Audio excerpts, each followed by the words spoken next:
Mas Anies pernah jadi gubernur 5 tahun di DKI.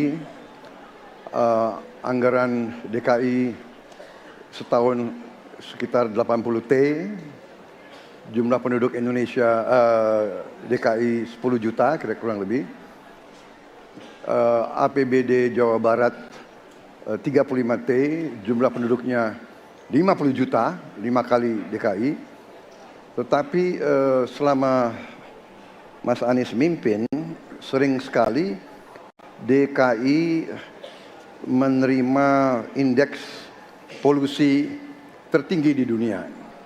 Bagaimana dengan anggaran 80 T, Pak Anies sebagai gubernur tidak dapat berbuat sesuatu yang berarti untuk mengurangi polusi? Terima kasih. Waktunya masih ada, Bapak? Sudah cukup? Baik, kita akan lanjutkan pada calon presiden nomor urut 1. Kami beri kesempatan untuk menjawab pertanyaan selama 2 menit, dimulai dari sekarang. Pak Prabowo, terima kasih atas pertanyaan yang bagus, tetapi kurang akurat. Saya akan jelaskan, Pak. Ketika satu daerah mengatakan di tempat kami tidak ada COVID, di tempat kami COVID banyak, lalu yang tidak ada COVID kami tanya, kenapa tidak ada COVID? Nah, kami nggak punya alat testing, Pak. Karena tidak punya alat testing, maka tidak ada COVID. Yang punya alat testing, maka ada COVID. Okay? Saya tidak tanya COVID, saya tanya polusi. Boleh saya selesaikan dulu? Ya. Jadi, apa yang terjadi? Di Jakarta kami memasang alat pemantau polusi udara.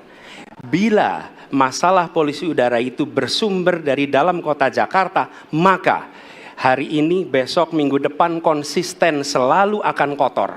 Tapi apa yang terjadi? Ada hari di mana kita bersih, ada hari di mana kita kotor. Ada masa minggu pagi, Jagakarsa sangat kotor. Apa yang terjadi? Polusi udara tak punya KTP. Angin tak ada KTP-nya. Angin itu bergerak dari sana sini.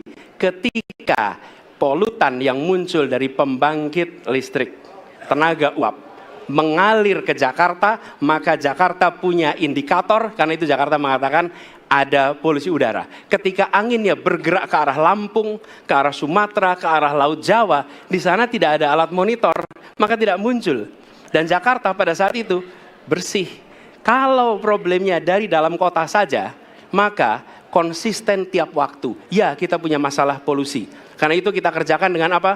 Kita lakukan, Pak. 1, dengan pengendalian emisi dari kendaraan bermotor dan pengujian emisi sekarang wajib. Yang kedua, elektrifikasi kendaraan umum. Yang ketiga, konversi kendaraan umum. Dan dulu yang naik kendaraan umum hanya 350.000 per hari, sekarang 1 juta per hari. Jadi itu kita kerjakan untuk menangani soal polusi di Jakarta. Baik. Masih ada waktu, Bapak? Cukup? Ya. Kami persilakan kepada calon presiden nomor urut 2 untuk kemudian menanggapi jawaban dari calon presiden nomor urut 1. Waktu Bapak 1 menit dimulai dari sekarang. Ya susah kalau kita menyalahkan angin dari mana saja, ya. Jadi saya bertanya dengan anggaran segitu besar, jumlah penduduk, ya, langkah-langkah yang bisa dilakukan untuk dengan real dalam 5 tahun mengurangi polusi, juga di mana rakyat Jakarta begitu banyak yang mengalami sakit pernafasan. Jadi saya kira kalau kita dengan gampang menyalahkan angin, hujan dan sebagainya, ya mungkin tidak perlu ada pemerintahan kalau begitu, ya. Terima kasih.